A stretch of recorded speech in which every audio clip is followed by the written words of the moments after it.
Bendice alma mía al Señor, que todo mi ser bendiga su santo nombre. Bendice alma mía al Señor y no olvides ninguno de sus beneficios. Él es quien perdona todas tus iniquidades, el que sana todas tus heridas, el que rescata tu vida del hoyo, el que te corona de favores y misericordias. Buenos días, hermanos. Palabras del Salmo 103, mientras Pablo me concedía este último coro, esta última alabanza al Señor, con la cual me siento profundamente identificado. Tengo la oportunidad de estar aquí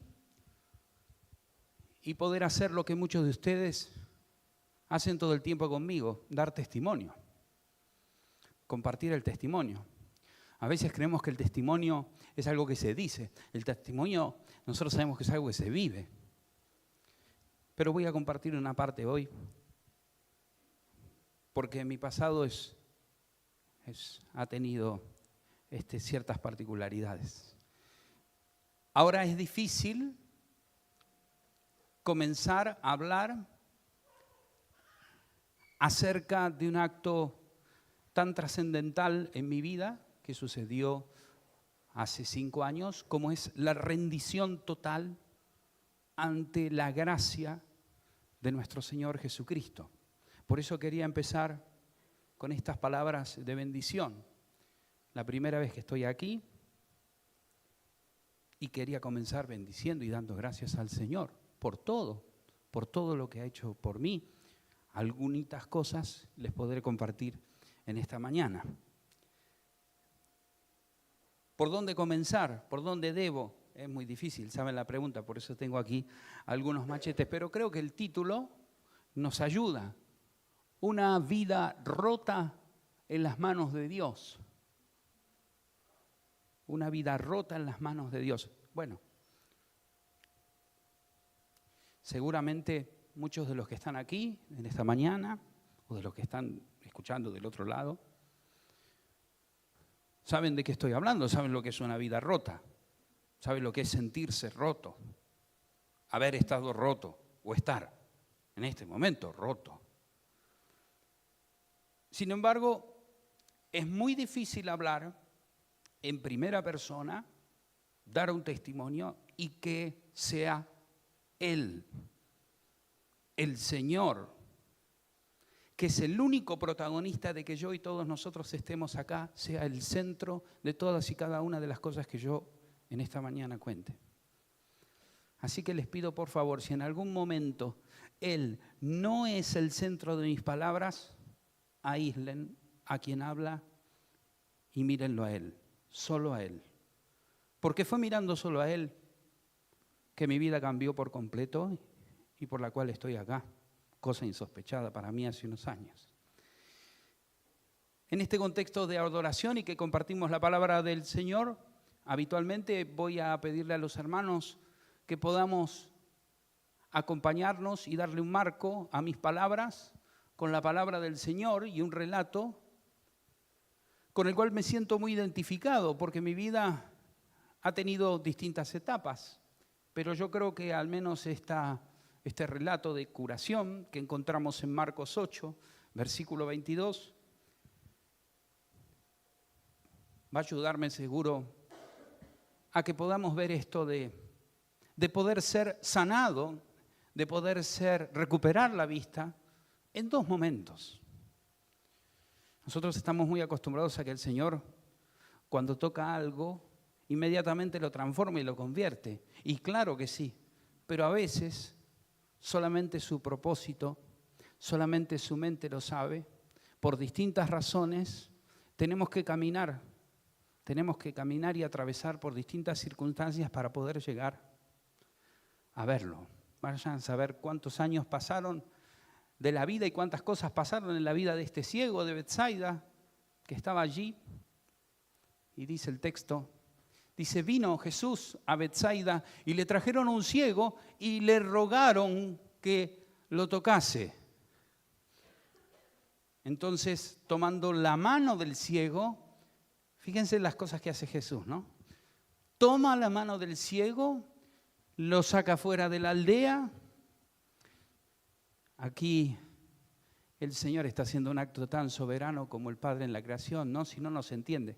Suena acá hasta para nosotros puede sonar medio extraño, pero digamos, pone de su saliva en sus ojos, pone sus manos encima y Jesús le pregunta, ¿estás mirando algo? ¿Ves algo? Le preguntó si veía algo.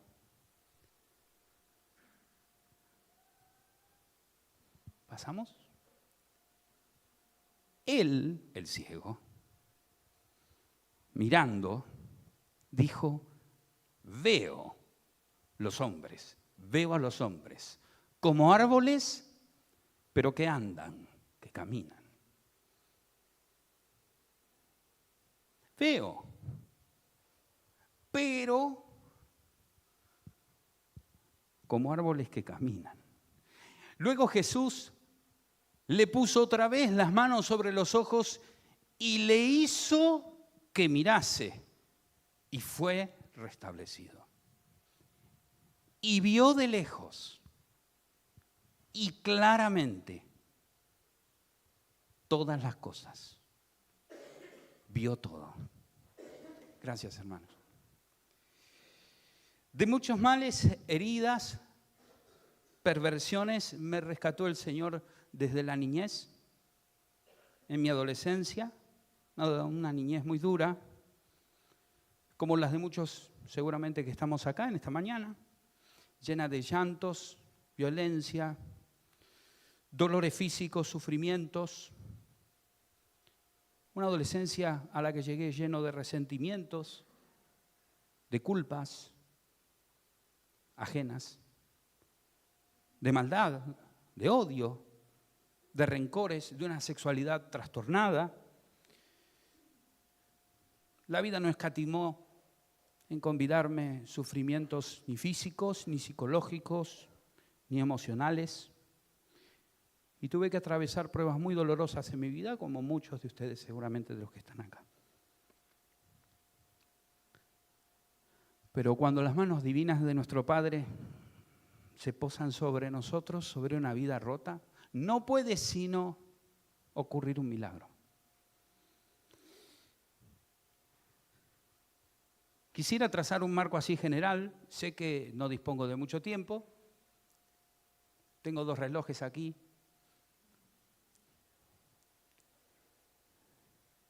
Pero quisiera enmarcar el testimonio de mi vida así para que se hagan una idea en 2 momentos, como esta curación. Pero claro, hay una previa al primer momento y es la vida del ciego antes de que se encontrase con Jesús. Bueno, de eso por razones de tiempo tengo que saltear, pero sepan que fue una vida en la cual el Señor me rescató, realmente me rescató.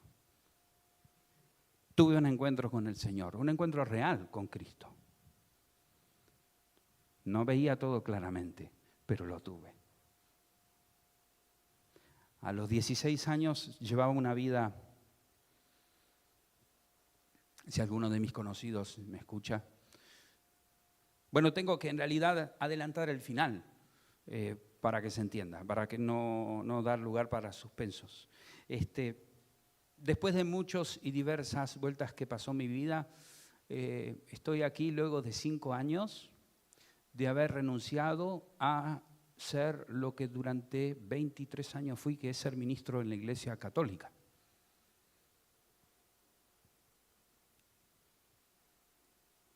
A ese periodo quisiera llamarlo la primera etapa de la curación,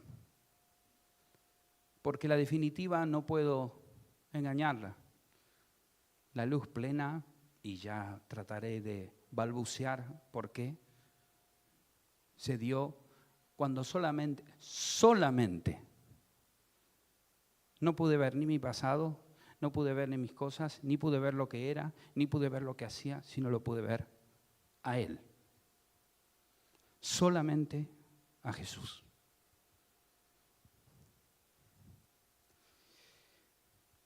Solamente en este segundo momento pude empezar a comprender algunas cosas. Y ahora no me interesa ni siquiera eso, porque yo ya no intereso fuera de Él.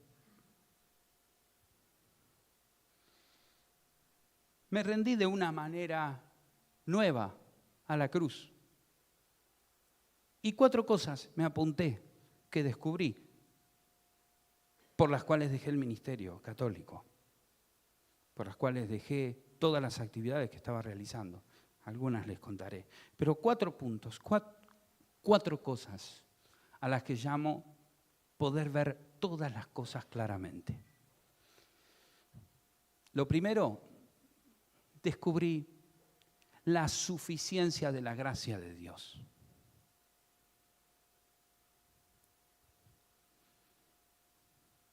Ya no debía hacer nada para agradar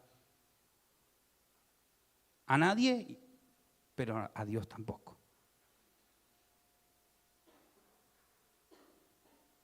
Sí, anuncié durante muchos años la cruz, prediqué mucho, hice muchas ceremonias, muchas celebraciones, asistí en diversas situaciones, en distintas circunstancias, enseñé formalmente teología, Biblia, filosofía, catequesis, adoctriné, mucha doctrina, mucha dogmática, pero siempre faltaba algo. No me daba cuenta, me sentía frustrado, me sentía fracasado, me faltaba algo. Mi carrera en la Iglesia Católica aquí, en el Obispado de San Martín, era buena, era un correcto ministro. Sin embargo, la fe católica no afirma la suficiencia de la gracia de Dios. En segundo lugar, pasó algo que tiene que ver con los detalles de nuestro Padre Tierno. Durante toda mi vida traté yo de, así me enseñaron y así creía que era, y así hacía hacer cosas no solamente para agradar, sino además para ser no solamente salvo, sino santo. ¿Escucharon lo que dije? Por favor, díganme con al menos asentimiento si se entiende este concepto, que es capital. Hacía cosas. Tenía el imperativo de ser santo. Yo, por mis propios recursos, ser santo para ser salvo.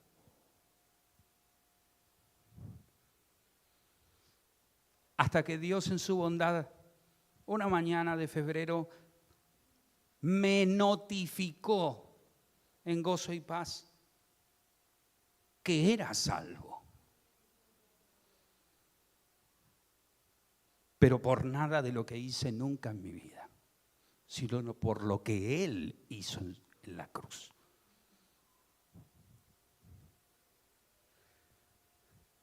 La tercera cosa que aprendí cuando pude ver todo claro y definitivamente fue un detalle del Evangelio. Y es que yo, con esta vida rota, no tenía arreglo. De modo tal que todas las estrategias humanas, incluso religiosas que hacía, eran vanas. Porque Dios no quería arreglarme. No estaba intencionado. Dios no se estaba acercando a mí para arreglarme, sino para hacerme de nuevo. Dios no quiere arreglar nuestra vida, quiere reparirnos. Quiere regalarnos una nueva vida. Quiere regalarnos una nueva manera de ver las cosas. No importa cuánto sepamos, no importa cuántos títulos acumulemos, no importa cuánta experiencia seamos, no importa quién creamos que seamos.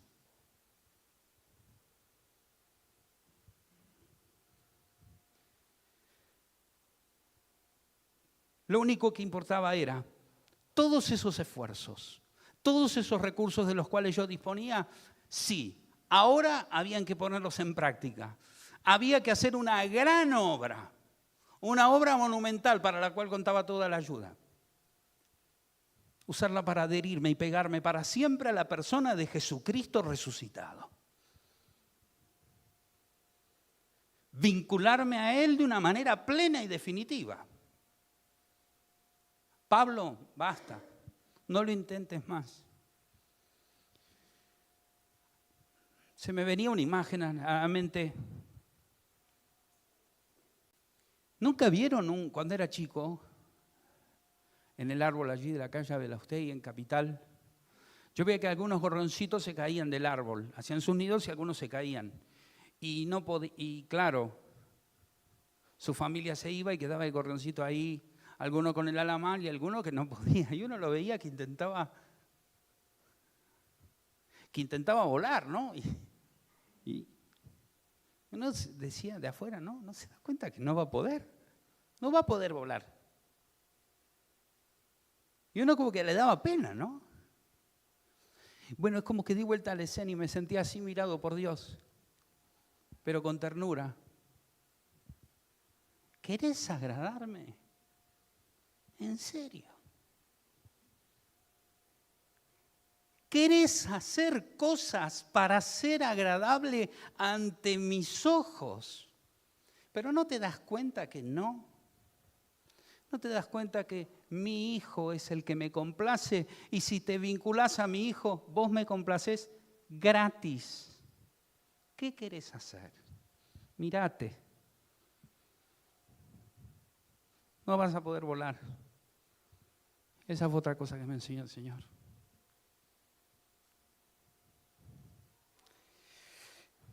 Yo aprendí muchas verdades en la Iglesia Católica. Aprendí mucho. Fui bendecido en la Iglesia Católica. Le debo mucho a la Iglesia Católica. Pero quedé preso de un gran error durante muchos años. El gran error es que nosotros debemos conquistar la gracia. Uno dirá, no, Pablo, bueno, he sido profesor de teología católica. Conozco la distinción. Uno dirá, no, en realidad la gracia la da Dios. La Iglesia afirma que Dios da la gracia. Claro, da la gracia y con la gracia se auxilian las obras con las cuales yo, si las hago, conquisto la salvación que Dios me va a dar. Matiz, ¿no? ¿Aquí? Gracias. Perdón, pero recibo indicaciones de quien sea. ¿Escucharon el detalle ese? Es un error sutil, pero un error sutil del Evangelio hace una religión. Ojo, nosotros también podemos caer en algún error y convertirnos en una religión. Por eso el Señor, como le decía a Claudia, me llamaba, me dice, yo ministraba en el Hospital Carrillo, en el cementerio municipal de San Martín, en la capillita, entonces me decía, che, Pablo, me contaron que ya no son más ministro, te hiciste evangelista, cambiaste de religión. No, le dije, Clau, dejé la religión.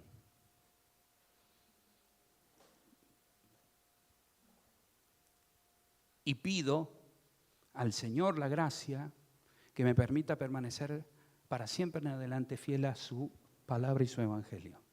Y no terminar cayendo nuevamente bajo el yugo de esclavitud, como dice Pablo en Gálatas 5. Bueno, volviendo al pasaje, le llevan el ciego para que lo toque. Claro, el ciego no puede solo. Entonces yo preguntaba, ¿quién me llevó?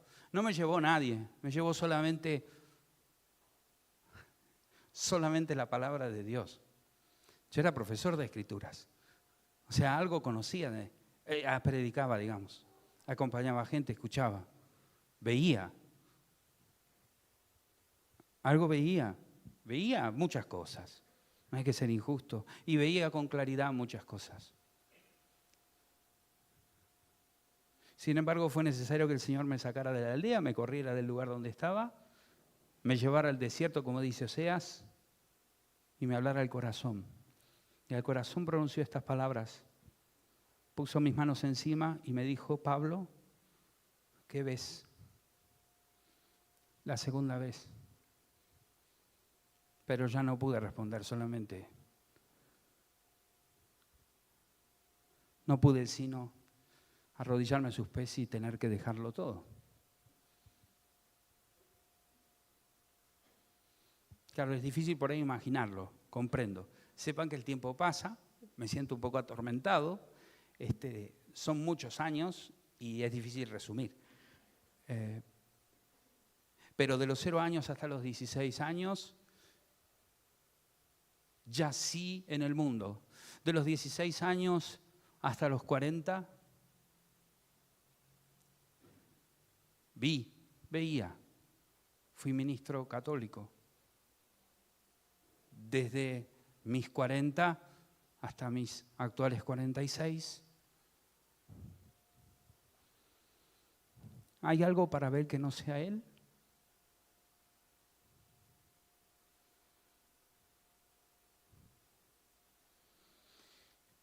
Yo me preguntaba qué... ¿Se acuerdan el ejemplo que puse del pajarito que trataba de levantar vuelo? Y yo pedía, claro, por ahí ustedes es difícil. ¿Conocen la capillita del cementerio de San Martín? No sé si la conocen todos, si habrán ido alguna vez. Yo estaba revestido, digamos, con los ornamentos sagrados, y entonces allí hacía los responsos, ¿no? Eso era una de mis tareas. Estaba en la Catedral de San Martín, allí, y bueno, en otros lugares.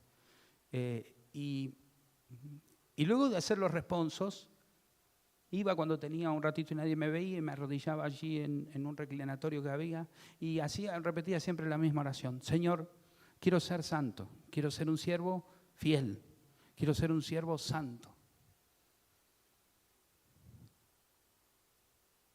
Pero claro, era como una oración en círculos. Yo le pedía a Dios que me dé a mí la gracia de yo con mis recursos ser santo.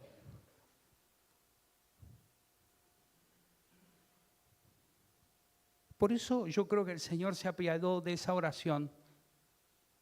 Él puso el deseo de mi corazón, Él hizo ver que estaba yo tratando, insistiendo en permanecer en una fe que no sobrevivía ni al sufrimiento ni a la muerte. 2 cositas de la vida, ¿no? Accidentales. Mis hermanos católicos, yo veía, y cuando el Señor con su palabra había empezado a transformar mi corazón, allá hace 5 años,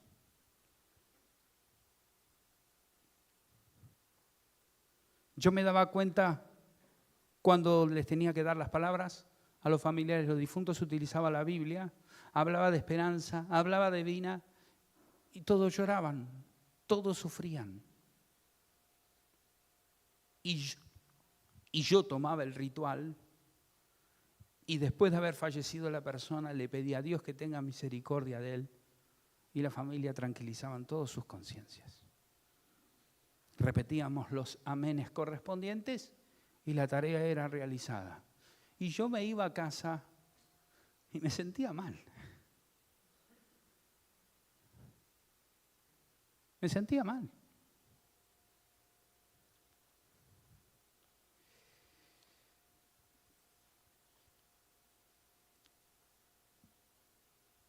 Lo que fue para mí la curación completa, lo que fue para mí en ese momento, lo que yo imaginaba como una meta, que era alcanzar un encuentro con el Señor personal, fue en realidad el punto de partida. En ese tiempo, una aclaración histórica, tenía yo que elaborar, había terminado los 6 años de formación en la Escuela de Ministerios Laicos del Obispado de San Martín y tenía que pedir al obispo por escrito el pedido de ordenación del diaconado permanente y convertirme en clérigo. Pero esa mañana extraña de la cual les conté, de febrero, solamente supe que debía gozosamente tomar mi teléfono y no solamente no escribir la carta, sino escribir un mensaje diciendo que no podía más, leer en mi Biblia lo diferente a lo que enseñaba.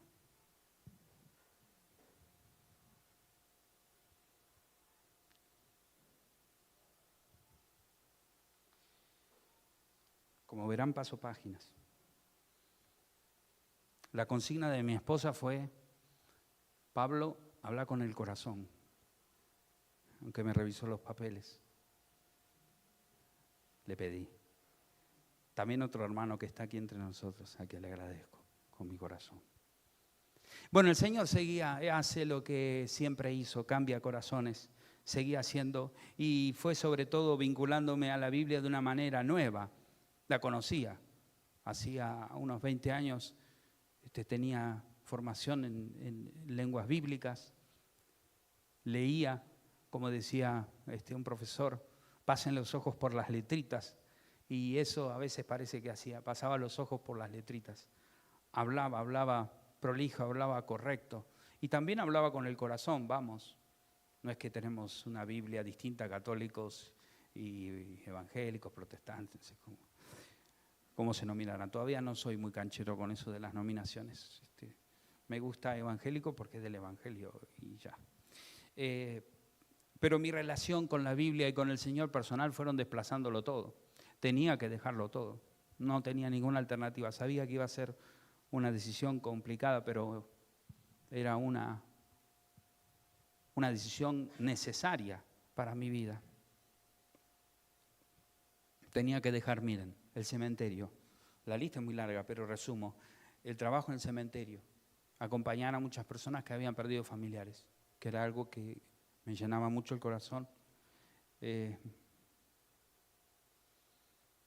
A las personas en el Hospital Carrillo, ministraba allí en La Guardia, a los 16 años trabajando, desde los 8 o 9 trabajo, levantando bolsas de papa y cebolla, se me partieron 2 discos de la columna, y luego de allí,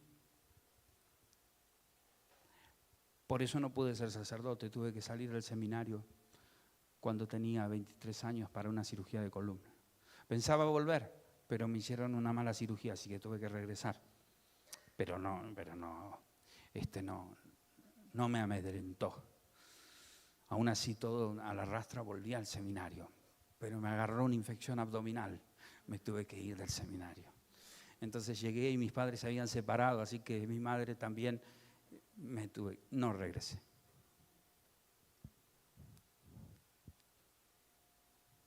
Parecerán cosas que están todas desvinculadas, ¿no? Si les estoy haciendo una ensalada, discúlpenme, ¿no? Pero la ensalada la tengo yo en la cabeza, pero la tengo bien ordenada.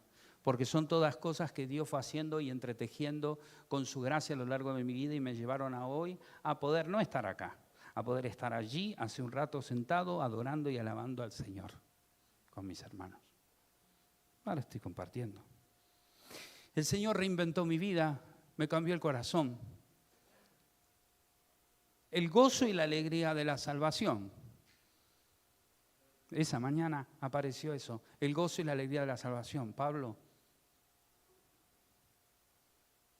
soy tu papá. Mejor no voy a hablar de la relación con mi padre carnal, ¿no? Pero no importa. Cada vez que decían los rituales, Padre, lo tenía que decir cuando celebraba, hacía las celebraciones o en las capillas, decía, Padre misericordioso, y pensaba para mí, Padre, Señor está bien, pero esto de Padre no. Es que no me podía sentir hijo. Pero no me podía sentir hijo porque en el fondo me parece que tenía que seguir haciendo cosas para que papá me quiera.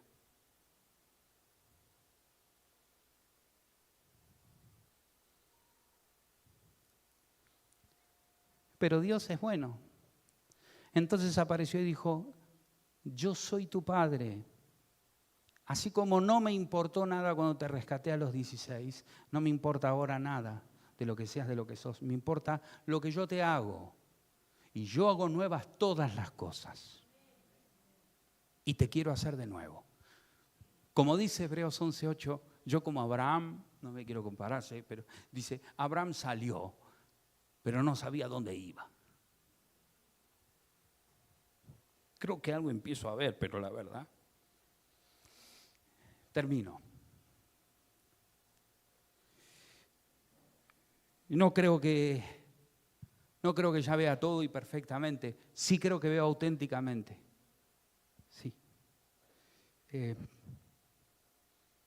Pero sobre todo, miro como el siervo del Salmo 123. Si no los incomodo a los muchachos de multimedia, le pido el Salmo 123, versículo 2.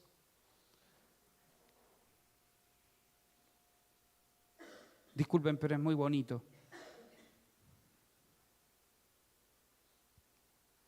Si no puede ser, solamente díganme si sí o no. Sí lo tenemos. He aquí. El Señor no se los conté. En la Iglesia Católica nunca pude estudiar hebreo.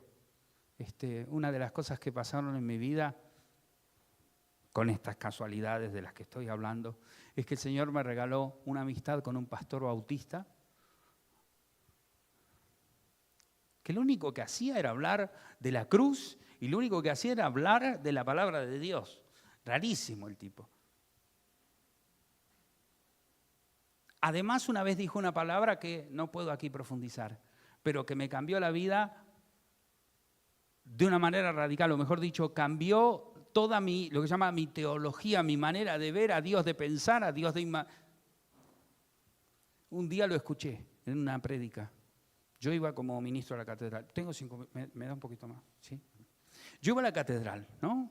Imagínense, un domingo de Pascua. Bueno, yo sé que acá algunos que otros saben, han sido católicos en otro tiempo, así que saben lo que es un domingo, digamos, de Pascua, ir a la catedral. O sea, para la catedral quiero decir a una parroquia, ¿no?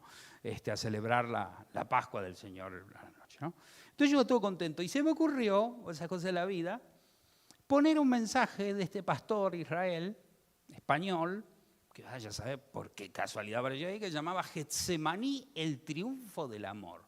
Yo dije, era católico en ese momento, tenía que ir a ministrar a la Catedral de San Martín, ¿vieron los que están al lado del obispo? Eso, haciéndose como gente importante, así. Entonces tenía que oficiar yo digo, lo decía, esto no es subestimación, lo decía cuando estaba allí, tenía que oficiar de modelo al lado. Y entonces yo iba para allá, iba a ministrar a la catedral, imagínense todo ese espíritu. De pronto me puse a escuchar antes, mientras me estaba preparando, esperaba que Nuria, mi esposa, se terminara de emperifollar. Se dice así, ¿no? Emperifollar. Y entonces agarré y dije, bueno, vamos a escuchar un poco este mensaje. Y escucho que dice, ven hablando de Getsemaní, decía, pero Jesús no cargó sobre sí el peso de la angustia de su humanidad, del dolor que iba a sufrir. Otros mártires sufrieron con clavos igual durante los primeros 300 años de la iglesia. No. Jesús tuvo en Getsemaní, y este es el triunfo de su amor. En Getsemaní él empezó a divisar, a ver que debía cargar todos los pecados de cada uno de nosotros. Liquidarlos, siendo él liquidado en la cruz. Y dijo una palabra que yo no tenía en mi vocabulario, decía, porque Jesucristo es nuestro sustituto. Esto lo terminé de comprender la semana pasada, escuchando la Copa Libertadores, un partido había de Brasil, dijeron, ahí ha entrado un sustituto, claro, es el suplente, el jugador suplente. Claro, pero el tema es es que nunca había sido prohibido en un momento, ¿no?, de la historia de la teología, pero nunca yo había entendido, yo sabía que Jesús había muerto, lo prediqué años, que había muerto por los pecadores, por todos nosotros. Lo que yo no sabía es lo que después leyendo la palabra entendí, porque dije, este hombre divaga. Dijo, Jesús murió en la cruz recibiendo y asumiendo el castigo de un ladrón, de un mentiroso, de un violador, de un asesino, de un estafador, y empezó a anunciar cosas, y ahí empezó a anunciarme a mí, empezó a anunciar cosas que yo era. Y entonces yo me di cuenta que en realidad había un problema. Digo, este hombre está equivocado, se está pasando. Entonces me fui directamente al texto griego de Juan 10. Mi esposa me prohibió contar esto, pero no importa.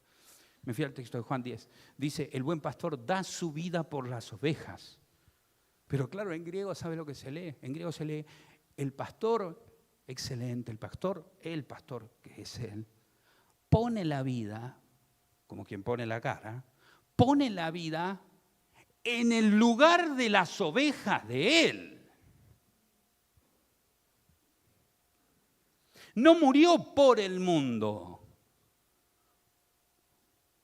No murió por los pecadores. Agarró tus pecados y los míos. El Padre los cargó como él, sobre él. Y esos pecados fueron los que destrozaron su carne humana. Y él lo asumió gozoso, con amor y obediencia. Porque él es el único hombre santo y perfecto. Yo quería ser santo. Claro, imagínense. Menos que esto no puedo. He aquí como los ojos de los siervos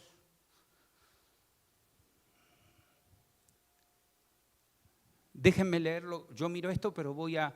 En hebreo aparece mucho más escueto. El Señor me regaló, nunca pude estudiar hebreo. De pronto, en este febrero que les contaba, muy raro, apareció en mi bandeja de entrada un mensaje del seminario bautista ofreciéndome un curso de hebreo bíblico, online, por 5.000 pesos. Bueno, ya no sé, empecé a estudiar.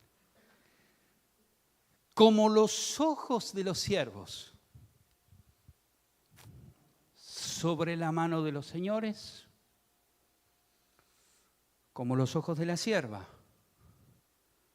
a la mano de la señora, así, de esta manera, nuestros ojos miran, así nuestros ojos a Jehová.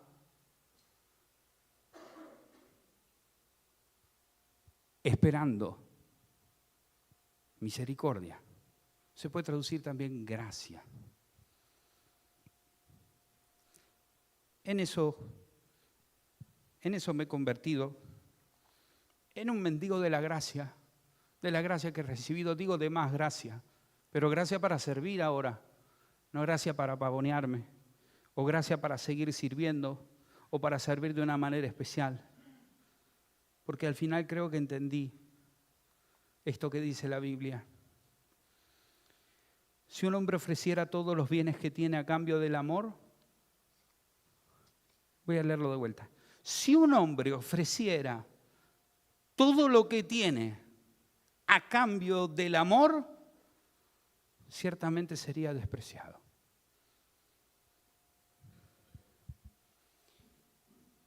Por eso quisiera terminar dándole gracias al único Señor que puede hacer de cualquier vida rota, de cualquier vida fracasada, de cualquier vida frustrada, un camino recto y directo hacia la verdadera libertad que solamente se encuentran en Cristo Jesús, mi Señor. Les quisiera resumir con una cita de Timothy Keller, que me apunté. Quizá tendría que haber leído solo esto. Creo que basta, pero me representa. Dice Timothy Keller en un libro que se llama Autoolvido, ¿te das cuenta que solamente en el Evangelio de Jesucristo recibes el veredicto primero y luego el desempeño? La persona atea quizá diga que recibe la imagen de sí misma por ser una buena persona. Es una buena persona y espera, finalmente, recibir el veredicto que confirme que es una buena persona. No. El desempeño, para el ateo, a él sí lo lleva al veredicto.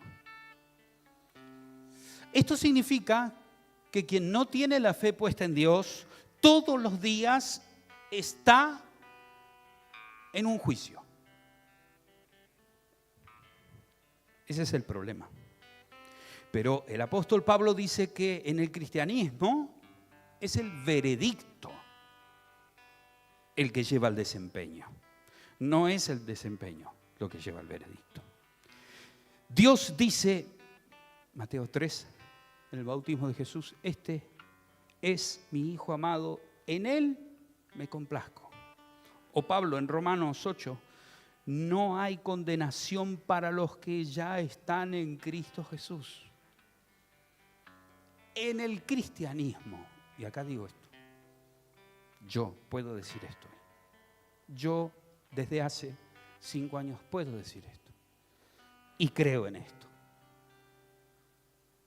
Y pido al Señor me permita morir con esta convicción en los labios. En el cristianismo, en el momento que creemos, Dios imputa el desempeño perfecto de Cristo sobre nosotros como si fuera nuestro. Y nos hace miembros de su familia.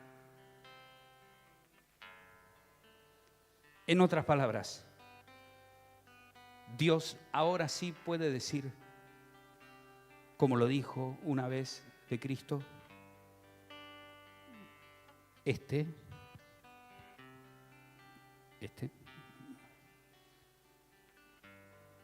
es mi Hijo amado y en Él me complazco.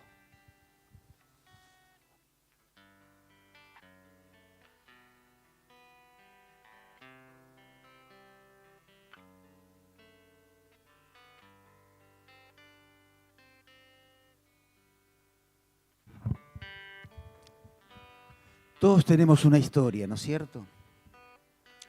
Todos tenemos pasado.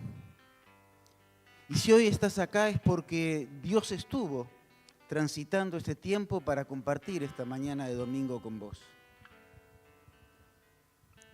Y si hasta ahora quizá como le pasó a Pablo, o nos pasó a muchos, no veíamos bien ni claramente algunas cosas en nuestras vidas.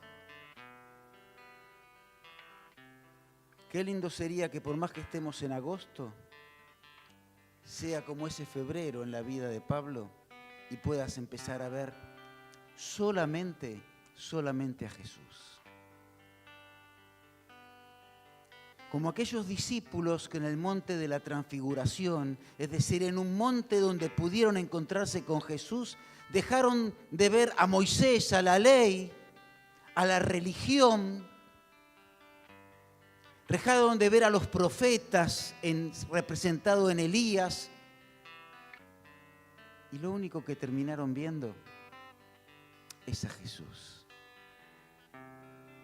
Que hoy veas un poco más que la historia de un hombre, que la historia de Pablo, que la historia de la vida de alguno de nosotros. Que pueda ver la historia de Jesús en tu vida. Y que como terminaba Pablo, Dios pueda decir, este es mi Hijo amado, esta es mi Hijo amada. En vos tengo complacencia, porque ve a Cristo en tu vida. ¿Habrá alguien que todavía no lo tenga? ¿Habrá alguien que quiera decir, Señor, sé que en la cruz llevaste mi pecado, perdóname por no haberlo visto? Quiero que me salves en esta mañana de domingo, porque quiero ver claramente. Cerramos nuestros ojos. Y mientras vos que no tenés a Cristo le decís al Señor esto, perdóname, Señor. Quiero ser tu hijo, sálvame. Vos que como yo somos hijos de Dios hace muchos años, simplemente decirle gracias, Señor. Porque hoy puedo mirarte cara a cara, porque Jesús ocupó mi lugar en la cruz. Oramos con Dios, orás con Dios y cerramos con una oración final.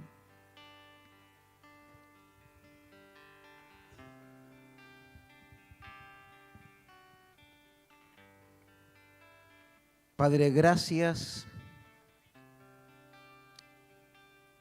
porque tu presencia nos hace bien, porque nos permite en esta mañana de domingo tu palabra y el testimonio de Pablo, saber que te podemos mirar con claridad. Por eso te pedimos que esa sea la visión que cada uno de nosotros en esta mañana tengamos. Y dejemos de mirar al lado las circunstancias de la vida, los entornos religiosos, y solamente te veamos a vos a través del Señor, mirando tu amor, tu misericordia y la gracia salvífica que en la cruz nos regalaste. Bendícenos, Señor, en esta mañana, para que esta sea la realidad de aquel que todavía no es tu hijo y puede serlo ahora. Pero bendícenos también en esta mañana para aquellos que somos tus hijos y queremos revitalizar, revalorar y dimensionar este privilegio que nos has regalado de saber que somos hoy ya tus hijos. Que tu bendición nos acompañe, que tu presencia, Señor, también lo haga, porque lo pedimos en el nombre y en los méritos del Señor Jesús. Amén y amén. Que Dios te bendiga en esta mañana. Si querés hablar